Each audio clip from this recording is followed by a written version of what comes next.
En fait, le mot chrétien, il vient trois fois. Il vient trois fois dans la Bible. Dans le texte de Actes des Apôtres, chapitre 11, verset 26. Actes des Apôtres, chapitre 11, verset 26.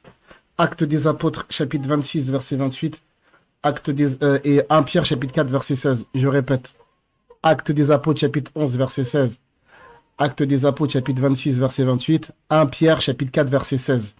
Et quand vous allez regarder dans l'explication des livres, enfin, quand vous allez regarder dans les livres d'explication, notamment la Bible de Jérusalem, tant espérée par Monsieur L, dans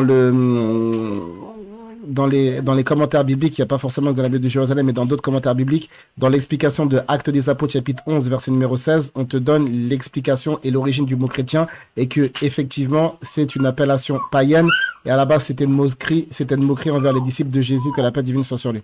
Actes des Apôtres 11, 26 dans la Bible, et tu regardes tu regardes les commentaires, et tu trouveras que c'est, en fait, c'est à ce moment-là, pour la première fois que les disciples ont été appelés chrétiens. J'espère que j'ai répondu à ta question.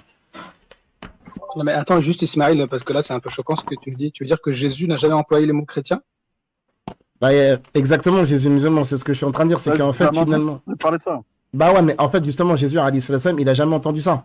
C'est-à-dire que jamais Jésus, en fait, il a jamais dit qu'il était Dieu, et en plus de ça, en fait, il a jamais appelé le christianisme, et puis aussi, surtout, moi, encore, ses disciples chrétiens. Donc finalement, ça, c'est des invitations, enfin, ça, c'est des inventions, quoi.